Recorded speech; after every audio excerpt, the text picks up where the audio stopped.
제갈량, 신화가 된 천재의 진실. 2023년 여름 중국 사천성 성도의 무사에는 한 달 동안 무려 150만 명의 관광객이 몰려들었습니다. 1800년 전 죽은 한 사람을 추모하기 위해서였죠. 그 사람의 이름은 제갈량, 중국인들이 공명이라 부르며 지금까지도 숭배하는 지략의 화신이에요. 같은 해 한국의 한 대기업 임원 채용 면접에서 역사 속 인물 중 당신의 롤모델은 누구입니까? 라는 질문에 지원자의 30% 이상이 제갈량을 언급했다는 조사 결과가 나왔습니다. 동아시아 전역에서 제갈량은 여전히 완벽한 참모, 충신의 상징으로 살아있는 거죠. 하지만 정말 제갈량은 우리가 아는 것처럼 신출귀몰하고 완벽한 전략가였을까요? 그리고 그와 맞서 싸웠던 사마이는 정말 제갈량에게 번번이 당하기만 한 무능한 인물이었을까요? 청나라 시대의 화가가 남긴 제갈량의 초상화를 보면 그는 항상 깃털 부채를 들고 있습니다. 어떤 상황에서도 이 부채를 들고 있으면 평정심을 유지하고 냉정하게 모든 일을 처리할 수 있다는 상징이었죠. 중국인들에게 제갈량은 꾀가 많고 지혜의 화신 같은 존재로 여겨지고 있어요.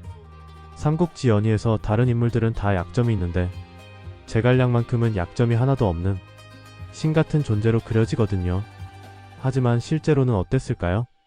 당시 진수가 쓴 역사서에는 제갈량에 대한 냉정한 평가도 남아있습니다. 제갈량은 역사상 최고의 승상이라 할 만하다. 그러나 종종 전쟁에서 성공하지 못했던 점은 임기응변과 지략이 그의 장점이 아니기 때문이다. 우리가 알고 있는 제갈량과는 좀 다른 모습이죠. 하지만 삼국지 연의에서 완벽한 이미지로 창조된 제갈량의 모습은 700년 동안 동아시아인들을 매료시켰고 그 자체가 하나의 문화사적 가치로 남게 됐습니다. 그렇다면 삼국지 속의 제갈량은 왜 그렇게 신출귀몰하고 완벽한 모습으로 만들어졌을까요? 처음 제갈량이 세상의 이름을 떨치게 된 계기부터 살펴봐야 합니다. 제갈량은 초야에서 은둔하면서 농사를 지었다고 하지만 사실 소문난 천재였어요. 당시 시대상을 보면 황하 유역 대부분은 이미 조조가 차지하고 있었고 강동 지방은 송권이, 익주 지방은 유장이 장악하고 있었습니다. 중요한 땅들은 다 주인이 있었던 거죠. 이런 상황에서 유비는 관우 장비와 함께 형주 북쪽의 신야라는 곳에 머물면서 틈을 엿보고 있었어요. 훌륭한 장군만 있다고 천하를 얻을 수 없다는 건 여포를 통해서 우리가 이미 봤잖아요. 유비에게는 유능한 전략가가 매우 필요한 상황이었는데 바로 그런 시기에 한 명사가 유비에게 의미심장한 이야기를 전해줍니다. 와룡과 봉추라는 사람 가운데 하나만 얻어도 천하를 편안하게 만들 수 있을 것이다. 와룡은 웅크리고 있는 용, 곧 펼쳐서 세상에 나갈 잠재력을 갖고 있는 용이라는 뜻이고 봉추는 아직 어린 봉황이라는 뜻이었죠. 제갈량은 바로 와룡 선생이라고 불렸던 인물이었습니다. 유비는 결심을 하고 관우, 장비와 함께 제갈량을 찾아가게 됐는데 제갈량이 사는 곳은 형주의 깊은 산속 초가였습니다. 멀고 험한 길을 찾아갔지만 제갈량은 집에 없었어요. 할 수 없이 돌아간 유비는 다음을 기약했고 추위가 몰아치던 12월에 눈이 오는 날 다시 찾아갔지만 또 허탕을 쳤습니다. 그리고 세 번째, 유비가 삼형제와 함께 찾아갔을 때 드디어 제갈량이 집에 있었지만 낮잠을 자고 있었던 거예요. 유비는 제갈량을 깨우지 말고 그가 깰 때까지 기다리겠다고 했고 거의 2시간을 밖에서 기다린 끝에 드디어 제갈량을 만날 수 있었습니다. 이 이야기는 정사에도 나오는 실제 이야기예요. 잠에서 깨어난 제갈량이 유비에게 충격적이면서 신선한 이야기를 해줍니다. 아직 세력도 없고 별 볼 일 없는 유비가 천하를 얻게 될 수 있는 계획이었던 거죠. 그 내용이 바로 천하삼분지계였습니다. 고대의 청동 소친정을 보면 세 개의 다리로 안정되게 솥을 받치고 있는데 천하를 세 나라로 분할해서 삼국의 균형을 유지하는 것이 가장 현실적인 방법이라는 거였죠. 조조는 이미 북쪽을 다 차지하고 있고 강동에는 송권이 있으니까 이들과 현상 유지를 하면서 균형을 이루는 게 제갈량이 생각한 방법이었어요. 그 뜻을 이루기 위한 첫 번째 방법은 송권과 동맹을 맺어서 강력한 조조로부터 힘의 균형을 이뤄야 한다는 것이었고 두 번째는 풍요로운 땅인 형주와 익주 지역을 차지해야 한다는 것이었습니다. 자신의 뜻을 모두 펼쳐놓은 제갈량은 유비의 책사가 되어달라는 청을 거절했는데 유비는 어떻게 설득했을까요? 바로 눈물이었습니다. 유비는 눈물을 흘리며 호소했고 제갈량은 유비의 진심에 감동해서 결국 그 제안을 받아들이게 됐죠. 당시 제갈량의 나이는 26살, 유비는 46살로 무려 20년의 차이가 났지만 유비는 제갈량을 스승처럼 모시면서 함께 천하의 일을 논의했습니다. 하지만 제갈량이 모두에게 인정받게 된 것은 아직 아니었어요. 관우와 장비 입장에서는 아직 검증되지 않은 어린 제갈량을 그렇게 정성을 다해 대하는 게 못마땅했거든요. 그래서 제갈량이 관우와 장비에게 인정받는 중요한 전투가 곧 벌어지게 됩니다. 조조는 허도를 수도로 해서 황하 유역을 장악하고 이제 남쪽으로 진출을 도모하게 되는데 형주 신야에 응거하고 있는 유비와 충돌이 임박하게 됩니다. 바로 박망파라는 지역에서 벌어진 전쟁이었죠. 조조가 10만 대군을 이끌고 남쪽으로 내려오는데 유비가 준비하고 있는 병사는 불과 3천여 명이었어요. 초기에는 유비의 군대가 밀리면서 후퇴했고 조조의 승리가 눈앞에 보이는 것 같았습니다. 그런데 갑자기 계곡과 협곡에서 불화살이 마구 쏟아져 나오면서 순식간에 상황이 아수라장이 됐고 조조군은 대패하게 됩니다. 이게 다 제갈량의 전략이었던 거죠. 적을 산속 깊은 곳으로 유인해서 매복했다가 기습하고 특히 화공작전을 통해 대성공을 거둔 겁니다. 신야에서도 수공작전을 펼쳐서 흐르는 물을 막았다가 터뜨려 조조군을 물리쳤다는 이야기가 있는데 이런 제갈량의 책략으로 유비군이 연승을 하게 되면서 관우와 장비도 이 젊은 사람의 능력을 인정하게 됐습니다. 그런데 사실 역사에는 박망파 전투에서 제갈량의 역할이 기록되지 않았어요. 실제로 박망파 전투가 벌어졌던 시기와 유비가 삼고초려를 통해 제갈량을 모시게 되는 시기가 맞지 않거든요. 역사 기록에는 이 박망파 전투에 공을 세운 사람이 유비 자신이었고 구체적인 전쟁에 대한 이야기는 정사에 없습니다. 다만 지형과 지세를 이용해서 승리했다는 점이 공통점이었죠.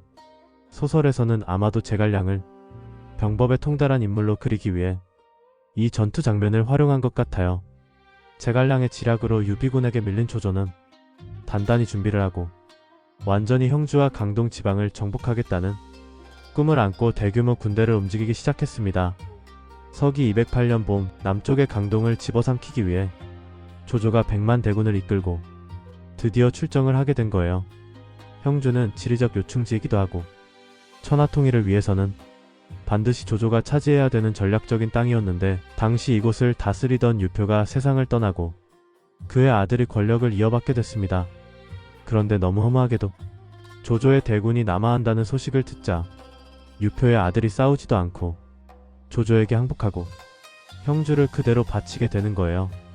형주가 조조에게 넘어가게 되자 유비는 형주를 떠나게 되는데 자신의 근거지에 있었던 백성들을 이끌고 피난길에 오릅니다. 유명한 장면이죠. 백성들을 버리고 갈 수도 있었는데 유비는 그 백성들 하나하나를 이끌고 도망을 친 거예요. 하지만 천재 전략가 제갈량이 형주라는 꼭 필요한 땅을 빼앗길 수만은 없었잖아요. 그래서 또 한 번 중요한 계책을 세우게 되는데 도미노 이론처럼 형주가 넘어가게 되면 손권이 있는 강동 지역도 위험하게 되니까 손권도 불안감을 느끼고 있었던 겁니다. 조조가 강동 지역까지 올 것이 너무나 확실해진 상황에서 손권은 자신의 책사 노숙을 보내 형세를 점검하게 했고 노숙이 피난하고 있던 유비를 만나게 됩니다. 그때 제갈량이 제안한 거죠. 손권과 연합해서 조조를 막아내자고요. 유비는 제갈량에게 손권에게 가서 우리와 연대해서 조조를 막아낼 대책을 세우자는 중요한 책임을 맡겼습니다. 절체절명의 위기였죠. 손권과 연합하지 않으면 도저히 안 되는 상황이었으니까요. 여기서 제갈량의 지략으로 손권은 조조와의 전쟁을 결심하게 되는데 제갈량은 손권을 어떻게 설득했을까요? 바로 손권의 자존심을 건드린 겁니다. 제갈량이 손권에게 이렇게 말했어요. 강동에 힘을 기울여서 중원의 조조와 싸울 자신이 있으시면 즉시 조조와 관계를 끊으십시오. 근데 만약 그럴 용기가 없으시다면 아예 병력을 철수하고 항복하지 그러세요. 자존심이 상하죠. 손권이 그래서 유비는 어떻게 하겠냐고 물어보니까 제갈량이 이렇게 대답했습니다. 유비는 한 황실의 후손으로서 그의 인덕은 세상에 비할 바가 없는 사람입니다. 어찌 조그만 일에 굴복할 수가 있겠습니까? 손권의 자존감에 상처를 준 거죠. 상대적인 약소국과 강대국의 열등감과 자존심을 교묘하게 이용해서 손권을 자극해 항복하지 않고 항전하며 싸우도록 결정을 내리게 만든 겁니다. 이런 것을 바로 외교 전술이라고 하는 거죠. 제갈량의 능력이 빛을 발하는 순간이었어요. 조조의 100만 대군과 맞서 싸우자는 무리한 전쟁의 손권을 끌어들이는 건데, 그 안에는 조조와 손권 두 강대국이 전쟁에 참여함으로써 두 나라의 국력을 소진시킬 수 있다는 복합적인 계략이 숨어 있었던 거예요. 이렇게 연합을 하게 되는데, 바로 이때 삼국지에 또 한 명의 영웅이 등장하게 됩니다. 바로 남쪽 명문가 출신이고 손권이 어릴 때부터 같이 성장하면서 가장 믿고 의지했던 사람, 강동의 영웅이자 당시 군 책임자였던 주유라는 인물이죠. 제갈량만큼 훌륭한 인재이고 역사에 기록되어 있는 인물인데, 정사 역사에는 주유에 대해서 성격이 쾌활하고 도량이 넓고 음악에 대한 조예가 깊고 외모도 멋져서 당시 남쪽 사람들은 주유를 주랑이라고 불렀다고 나와 있어요. 주랑이라는 말은 젊은 남자들에게 부르는 표현인데, 요즘으로 비유하면 국민오빠 같은 느낌이었죠. 제갈량이 손권의 자존심을 건드려서 연합을 하기로 했는데, 제갈량이 주유도 설득을 해야 될 필요가 있었잖아요. 그래서 주유와 전쟁을 할 것인가 말 것인가라는 중요한 순간에서 영화에서는 이 두 사람의 대화를 음악으로 표현했습니다. 단순히 음악을 연주하는 게 아니라, 음악을 연주하면 상대방은 저 음악이 어떤 음악인지, 무슨 곡인지를 알아야 되고 음악의 주제가 뭔지를 알아야 되는 거예요. 그러면 상대방은 거기에 답가 형식으로 자신의 대답을 또 다른 음악을 통해 연주함으로써 무언의 음악 대화를 나누는 거죠. 정말 교양인끼리의 대화였던 거예요. 정사에는 특히 주유가 음악에 아주 이해가 높았다는 것이 유명하기도 해요. 결국 그 음악의 대화에서 주유도 전쟁을 하기로 결정을 내리게 되는데, 주유는 손권과의 연합군에서 온 제갈량이라는 인물에 대해서 상당히 주목하게 됩니다. 그가 자신들에게 적이 된다면 어떤 후환이 될까 고민하게 되면서 바로 주유는 제갈량을 제거할 계획을 계속 마음속에 갖게 된 거예요. 제갈량은 손권과의 연합을 이용하면서 뛰어난 심리전과 외교수를 펼쳤는데, 이제 100만 대군을 이끌고 오는 조조, 그리고 손권과 유비의 연합군의 대결이 역사적 순간이 된 겁니다. 이 대결이 이루어진 곳이 바로 장강에 있는 적벽이라고 하는 곳이었죠. 세계 전쟁사의 길이 남는 바로 삼국지 최고의 전투, 삼국지 최대의 분수령이라 할 수 있는 적벽대전의 서막이 오른 겁니다. 적벽대전이 일어난 곳을 보면 형주와 양주를 가로지르면서 서쪽에서 동쪽으로 장강이 흐르고 있는데, 적벽이라는 건 붉은 벽이 있어서 적벽이라고 표현했다는 거예요. 손권의 군대는 강동에서 수군을 몰고 장강을 거슬러서 적벽으로 왔고, 208년 10월경 조조는 100만 대군을 이끌고 육지를 가로질러 장판과 강릉을 지나서 장강의 오림이라고 하는 곳에서 진을 펼쳤습니다. 손권과 유비는 적벽에서 맞서게 된 거죠. 두 군이 대치하는 상황에서 전면적인 전쟁도 벌어지겠지만, 그 전에 바로 속고속이는 캐책들이 오고 가고 첩자들이 오가면서 많은 책략들이 여기서 벌어지게 됩니다. 이 계략 싸움은 조조와 연합군 사이에서만 벌어진 게 아니라 전쟁을 준비하는 과정에서 제갈량을 경계하는 주유가 같은 연합군임에도 불구하고 끊임없이 제갈량을 견제하게 되는 거죠. 그 중에서 제갈량을 공경에 빠뜨리려고 주유가 한 가지 무리한 요구를 하게 되는데, 조조군과 싸우기 위해서는 화살 10만 개가 필요한데, 그대가 열흘 안에 화살 10만 개를 구해올 수 있는가라고 무리한 요구를 한 겁니다. 만약 구해오지 못한다면 군법에 따라 벌을 받겠다고 제갈량이 직접 약속했고요. 주유 입장에서는 절대 구해올 수 없을 테니 제갈량을 문책할 수 있는 구실이 되고, 만약 구해왔다면 전쟁에 엄청난 물자를 확보하게 되는 거니까 어느 쪽이든 손해볼 게 없는 절묘한 요구였던 거예요. 그런데 정말 사흘이 지난 어느 날, 제갈량은 여유있게 장강에 20척의 배를 띄우면서 조조의 진영을 향해 떠났습니다. 조조의 진영에서는 화들짝 놀라면서 화살을 날렸고, 그 화살은 그대로 제갈량이 배 위에 준비한 집 인형의 빼곡에 박히게 됐습니다. 제갈량은 그렇게 가만히 앉아서 화살을 마련하게 된 거죠. 여기서 제갈량은 어떻게 배에 실린 집 인형을 조조군에게 들키지 않으면서 화살을 빼앗아 올 수 있었을까요? 바로 짙은 안개 때문이었습니다. 그날 짙은 안개가 껴서 전혀 그 배의 모습과 집 인형을 파악할 수 없었던 거죠. 그렇다면 제갈량은 안개가 낄 걸 어떻게 알았을까요? 바로 그것이 제갈량의 신출귀몰한 부분이라고 할 수 있겠죠. 제갈량이 사흘 후에 가겠다고 말한 이유도 바로 사흘 뒤에 장강적 벽 부근에 안개가 짙게 낀다는 걸 미리 예상할 수 있었다는 겁니다. 화살을 구했으니 이제 전쟁을 드디어 준비해야 되겠죠. 그래서 제갈량과 주유가 만나서 저 장강 너머 조조 군대를 바라보면서 서로 어떤 방법이 좋을지를 논하게 되는데, 서로 방법을 찾아냈다며 각자 생각해낸 방법을 손에 써서 동시에 확인해 보자고 했습니다. 그리고 둘이 손을 펼쳤는데 그들의 손바닥 안에는 똑같이 화자가 적혀 있었던 거예요. 마음이 통했던 거죠. 화공 작전을 펴야 된다는 생각을 둘이 함께 한 겁니다. 드디어 결전의 날은 거의 다가왔는데 조조는 10만 개 화살을 잃었다는 얘기도 듣고 이성을 잃을 정도로 화가 치밀어 오르면서 손권의 연합군에게 첩자를 몰래 보냅니다. 적벽 대전이 막 임박한 순간에도 치열하게 벌어지는 정보의 전쟁이었던 거죠. 첩자를 보냈는데 주유는 조조가 보낸 첩자가 누군지를 이미 알고 그가 어떤 목적으로 찾아왔는지 다 알아요. 근데 거기에 역으로 첩자로 이용하게 된 겁니다. 작전을 하나 세우게 되는데 바로 손권이 자신의 아버지인 손견 때부터 주군을 모셨던 원로 장수 황계를 이용한 거예요. 첩자가 보는 데에서 황계와 손권이 논쟁을 벌이다가 황계가 항명을 하고 저항을 하게 되고 분노한 손권이 황계에게 곤장을 내리게 됩니다. 사실 이거 그냥 제스처만 해도 되잖아요. 근데 그렇게 해가지고는 첩자가 믿지 못할 것 같으니까 진짜로 곤장을 내려서 황계의 등에 피가 나도록 때린 거예요. 그 모습을 목격한 첩자는 아, 황계는 완전히 손권의 마음을 떠났구나라고 자연스럽게 믿게 됐죠. 아니나 다를까 황계는 배신을 하고 조조에게 투항하겠다는 뜻을 보내왔습니다. 조조는 이걸 받아들였는데 1% 아직도 뭔가 미심쩍어서 첩자를 보내 확인하게 됩니다. 이번에 주유는 조조의 첩자를 어떻게 했을까요? 주유는 첩자를 외딴 곳으로 보내게 됐는데 거기서 그 첩자가 아주 심상치 않은 사람을 만나게 한 거예요. 바로 아룡과 봉추 선생 중에 한 사람만 얻으면 천하를 얻는다는 그 봉추 방통이라는 사람이었습니다.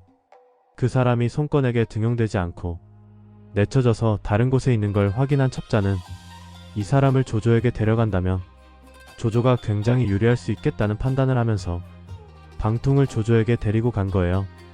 조조군을 도와달라고 했죠. 방통이 조조의 진영을 살펴보더니 이렇게 말했습니다. 이래가지고는 수전에서 이길 수가 없습니다. 대부분 군사들이 수군에 약하기 때문에 배멀미를 하고 힘들어하고 있으니 배들을 마치 육지처럼 만들면 됩니다. 배마다 사슬을 엮어서 흔들리지 않게 하자는 제안이었죠. 조조는 무릎을 치면서 그 방법을 사용하게 됐고 이후 조조군의 진영은 안정을 찾게 됩니다. 그런데 이것은 치명적인 약점이 있죠. 화공 작전에 치명적으로 약한 거예요. 배들이 다 연결되어 있으니 한 배에 불이 붙으면 순식간에 다 타버릴 수밖에 없거든요. 주유가 한 가지 중요한 사실을 빠뜨리고 있었는데 화공에 절대적으로 필요한 것이 바로 바람이었던 거죠. 불을 이용해서 이기려면 불의 방향이 조조의 진영으로 가야 되는데 그러려면 동남풍의 바람이 필요했어요. 근데 당시 이 시기 바람의 방향은 전혀 다르게 북서풍, 바로 손권의 부대 쪽으로 바람이 부는 상황이었습니다. 그러니까 아무리 화공 작전을 펼쳐도 성공할 수가 없었던 거죠. 주유는 정말 머리가 쥐가 나도록 고민을 하고 있었는데 바로 이때 오늘의 주인공 제갈량이 또 솔루션을 제공하게 됩니다. 삼국지에서는 이렇게 전개가 되어 제갈량이 칠성단이라고 하는 제단을 높게 쌓고 하늘의 바람을 위해서 제사를 올리겠다는 겁니다. 그리고 드디어 제갈량이 동남풍의 바람을 일으키겠다고 약속한 날 황계는 조조에게 긴급하게 당신의 진영으로 내가 투항하러 가겠다고 뜻을 전했습니다. 이미 항복 선언까지 했던 황계는 사실 그 배에 불을 붙일 준비를 다 하고서 맹렬하게 조조의 진영으로 가게 되는데 놀랍게도 정말 바람의 방향이 일순 바뀌면서 조조의 진영을 향하여 동남풍이 부는 거예요. 그리고 곧 불을 붙인 황계의 배가 동남풍을 따라 조조의 진영으로 돌진해 오면서 본격적인 전투가 시작됩니다. 사슬로 연결된 조조군의 배에는 순식간에 불길이 번졌고 육지와 물에서는 동시에 유비와 손권이 맹렬하게 공격을 했어요. 혼란 속에서 조조의 대군은 허망하게 무너지고 맙니다. 결국 거대한 조조의 군대가 적벽 대전에서 대패하게 됐던 겁니다. 근데 사실 정사에서는 실제로 적벽대전의 화공작전을 제안했던 사람은 제갈량이 아니라 바로 강동의 장군인 황계였어요. 황계가 주유와 논의하면서 화공작전이 주요하지 않겠냐고 제안을 했고, 주유와 황계가 논의하는 과정에서 화공작전을 결정했던 거죠. 배들이 사슬로 묶여 있다는 것도 역사적 사실이 아닙니다. 정사에는 진영을 보고 조조의 배들의 앞뒤가 서로 인접해 있기 때문에 화공이 좋겠다고 말은 했지만 방통이 그런 계책을 낸 것도 아니었어요. 그렇다면 제갈량이 적벽대전에서 실제로 한 역할은 없는 건가요? 손권을 자극시켜서 연합을 이끌어낸 건 있었죠. 제갈량이 했던 활약을 역사에서 실제 전투 장면에서의 활약은 기록되지 않았지만 적벽대전에서 제갈량을 그렇게 신비롭게 묘사한 의미는 무엇이었을까요? 전쟁의 승패를 가르는 모든 것들을 보여주는 것이 적벽대전이라고 볼 수 있는데, 제갈량이 날씨를 이용해서 화살을 얻어오고 또 바람의 방향을 바꾸는 이런 것들을 정확히 예측해서 하늘을 읽을 줄 아는 뛰어난 병법가의 모습을 보여준 거예요. 고대부터 천문을 읽는 것은 사대부 계층에 매우 중요한 정보이고 교양이었는데, 이것이 일종의 매뉴얼로 만들어지게 되면서 제갈량 같은 사람이 별자리의 운행을 보고 하늘을 본다는 건 사실 전혀 이상한 게 아니었어요. 그러니까 뭔가 제갈량이 허무맹랑한 요술을 부린 게 아니라 기상학과 천문학에 능한 사람이었다고 해석을 하면 되겠죠. 실제 적벽대전은 역사에서 어떻게 기록되어 있을까요? 주유가 정보를 보내서 유비와 힘을 합쳐 조조와 맞서 적벽에서 싸웠다. 그때 조조의 군대에는 이미 질병이 퍼져 있어서 처음 싸우자 조조의 군대가 패퇴하여 강북으로 후퇴하였다. 조금 들어보니까 빠져있지 않습니까? 물론 간결하죠. 소설보다는 훨씬 간결하지만 결과적으로 이 전쟁 이후에 삼국 분할이 실제로 이루어진 거잖아요. 그러다 보니까 적벽대전은 삼국 분할에 있어서 가장 중요한 역할을 했던 전쟁인 것은 사실이에요. 그래서 연희에서는 적벽대전 이후와 이전의 역사가 완전히 다른 방향으로 흘러갔기 때문에 비록 정사에서는 그렇게 격렬한 전투인지는 모르지만 이것을 너무 중요한 전환점이 됐던 이야기로 훨씬 드라마틱하게 전개를 했다고 볼 수 있어요. 천하통일을 앞둔 조조가 이 전쟁에서 패하고 돌아가면서 사실 당분간 천하통일은 유보하게 되고, 이제 역사는 본격적으로 삼국이 나누어지는 바로 삼국시대로 전개가 되었다고 할 수 있습니다. 사천에 가면 역사와 문화와 자연이 아름다운 곳이 정말 많은데, 사천이 또 중요한 이유는 오늘 바로 우리 삼국지의 마지막 한 축의 핵심 무대가 바로 오늘날의 사천성 지역이기 때문이에요. 바로 이곳에 유비가 나라를 세우면서 위초고의 새 나라로 가게 된 거죠. 제갈량이 처음 유비를 만났을 때부터 천하삼분지계를 얘기했었는데 이제 본격적인 시작이 된 겁니다. 사실 적벽대전이 벌어지고 손권과 조조를 중심으로 싸움이 일어났는데 가장 이익을 받은 사람은 누구였을까요? 바로 유비였죠. 유비는 제갈량의 전략에 따라서 형주에 이어서 익주의 땅까지 차지하게 되면서 그의 정치 인생의 전성기를 맞게 되는 겁니다. 제갈량은 새로운 계책을 세우고 시작하는데 바로 그 기세를 몰아서 관우가 선봉장이 되어서 북쪽 땅을 차지하기 위해서 조조와 일전을 벌리는 상황이 됩니다. 이 전투에서 관우에게 큰 사건이 하나 일어나게 되는데, 관우가 독화살을 맞아서 굉장히 팔에 부상을 입게 된 거죠. 그때 관우의 독화살을 치료하기 위해서 아주 전설적인 인물이 등장을 합니다. 중국 역사상의 의술의 신이라고 칭송을 받는 화타였습니다. 그림을 보면 화타가 손에 칼을 들고 관우의 오른팔을 살을 째고 벌리고 뼈를 깎아내면서 독을 치료하고 있는데, 당시에 마취술이 있었겠어요? 마취도 없이 엄청난 고통을 수반하는데 삼국지에서는 관우가 치료받으면서 한마디의 비명도 지르지 않고 술을 마시며 오히려 바둑을 두었다는 거죠. 수술이 끝나자 관우가 화타에게 그대는 진정한 신이라고 얘기를 했는데, 화타는 그대야말로 진정한 무신이다라고 대답했다고 해요. 신과 신의 만남이 이 장면에서 있었던 거죠. 하지만 실제 역사에서는 관우가 부상을 입었던 그때로부터 11년 전에 화타는 이미 죽었었어요. 소설이었던 거죠. 나관중은 당대의 최고라고 회자되는 명의와 명장을 만나게 함으로써 가장 극적인 장면을 만들어낸 겁니다. 관우가 부상을 입고 그 이후로 제갈량이 천하통일의 계획들이 원래 뜻과는 다르게 점점 다른 방향으로 흘러가게 되는데 조조가 뜻밖의 손권과 연합을 맺으면서 유비를 위협하게 됩니다. 불과 몇 년 전에 조조를 상대로 손권과 유비가 연합했었는데 이번에는 조조와 손권이 손을 잡은 거예요. 왜냐하면 손권은 형주 땅이 필요했거든요. 그래서 유비와 함께 조조를 공격하던 손권이 이제는 조조와 함께 유비의 군대를 공격하게 되는 상황이 된 겁니다. 삼국 분할로 인해 최대 수혜자였던 유비가 이제 또 위기에 직면하게 된 거죠. 조조와 손권의 거센 연합군이 공격하게 되고 이것을 진두지휘하면서 막았던 사람이 바로 관우였는데 관우는 결국 형주를 빼앗기고 손권에게 잡히게 되면서 219년 12월 그의 나이 58세 때 생을 마감하게 됩니다. 손권은 조조가 화를 분산시키려는 점을 역으로 이용해서 바로 관우의 시신을 조조에게 보내버렸어요. 관우의 시신을 확인한 조조는 관우를 성대하게 장례를 치러주고 그의 무덤을 만들어줬다는 이야기는 역사에 남는 기록입니다. 그래서 많은 사람들이 찾는 진정한 관우의 무덤은 사천성이 아니라 바로 조조의 땅 하남성 낙양 외곽에 관림에 있는 거죠. 그런데 관우가 죽고 불과 한 달 만에 천하의 쟁패를 하고 천하의 주인공이 되고 싶었던 정치가 조조가 한 달 후에 생을 마감하게 됩니다. 관우의 죽음과 조조의 죽음이 한 달 사이라는 것이 굉장히 의아스러운데 실제로 역사적으로도 한 달 차이밖에 없어요. 후대인들이 조조가 관우가 죽고 한 달 만에 죽으니까 뭔가 영혼의 인과관계가 있다는 호사가들의 이야기가 있습니다. 그래서 삼국지에서는 조조가 관우의 시신을 보고 뚜껑을 열었는데 관우가 부릅뜬 눈으로 쳐다봤다는 거예요. 일설에는 관우의 죽음에 충격을 받은 조조가 심한 두통을 앓다가 결국 66세의 나이로 생을 마감하게 됐다고 합니다. 조조가 죽은 다음에 그의 아들 조비가 권력을 장악하게 되는데 조비는 아버지 조조가 하지 않았던 넘어서는 안 되는 선까지 넘어서게 됩니다. 조조는 권력을 장악했지만 황제를 죽이거나 패하지 않았죠.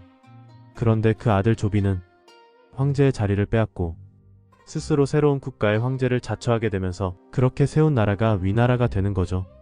제갈량은 이 상황을 받아들일 수가 없었어요. 제갈량은 군주께서 새로운 나라를 세우고 황제가 될 것을 간언하게 되고 드디어 유비는 촉한을 건설하고 바로 황제가 된 겁니다. 손권은 어떻게 했겠어요? 따라해야죠. 가만히 있을 수 없었으니까 자존심이 상해서 그 이듬해 손권도 오나라를 세우게 되고 바로 황제가 됩니다. 이렇게 됨으로써 명실공히 위초고라는 새나라의 삼국지 새나라가 건국된 거예요. 황하 유역 대부분은 위나라가 그리고 남쪽 강남과 장강 이남의 광대한 땅은 손권이 장악하게 되어 오나라라고 하게 되고 장강 중류 유역과 바로 사천 지방과 호북성 일부 지역을 포함해서 촉한이라고 하게 되면서 새나라가 정립 즉 세력 균형을 이루게 되는 상황이 됐습니다. 바로 제갈량이 계획하고 예측했던 천하 3분치계가 비로소 완성이 된 거예요. 여기서 역사가 끝났을까요? 꼭 그렇지만은 않아요. 관우가 죽었음에도 불구하고 제갈량은 천하통일의 꿈을 버리지 않았습니다. 제갈량이 볼 때 정통성은 바로 유씨 가문의 유비가 통합된 제국의 황제가 되는 거였으니까요. 그래서 유비는 제갈량과 더불어 통일을 도모해야 되는데 제갈량이 위나라를 의식했다면 유비는 그의 의형제인 관우를 죽인 손권을 향해서 목표를 정했어요. 제갈량의 뜻은 달랐죠. 제갈량은 이런 얘기를 해요. 진정한 도적은 저 위나라가 도적이지 손권이 아니다. 그러나 유비는 제갈량의 말을 듣지 않았어요. 이미 폭수심에 눈이 돌아간 상태였으니까요. 유비는 전쟁을 선포하게 되는데 이 선택은 최악의 판단이라고 할 수 있어요. 큰 전쟁을 앞두고 출정을 하려고 하는데 또 하나의 불행한 일이 벌어집니다. 마지막 남은 의형제 동생 장비가 또 술을 마시고 부하들을 독하게 다루다가 결국 폭력을 휘두르게 되는데 앙심을 품었던 부하들이 장비를 죽이게 됩니다. 관우에 이어서 장비까지 잃게 된 유비, 이거 정말 전쟁이 가능할까요? 이것은 제갈량이 생각했던 계획과는 너무 다른 방향으로 역사가 흘러간 거예요. 그럼에도 불구하고 유비는 고집을 꺾지 않고 수천의 병사를 이끌고 바로 이릉으로 오나라의 군대와 전투를 하기 위해서 출정을 하게 되고 222년 마침내 손권의 군대는 유비군에 대한 총공세를 하게 되면서 결국 유비는 이 전투에서 참패합니다. 최후의 전투라고 볼 수 있는 이릉 전투에서 참패한 다음에 유비는 겨우 목숨을 건지고 백제성으로 도망을 치게 되는데, 사실 이 전투는 삼국지의 중요한 전환점이었습니다. 바로 유비의 마지막 전성기가 지나가는 마지막을 위한 전투였던 거죠. 정말로 이 전쟁 바로 이듬해 223년 유비는 63세의 나이로 세상을 떠나게 됩니다. 유비가 제갈량에게 남긴 유언은 어떤 내용이었을까요?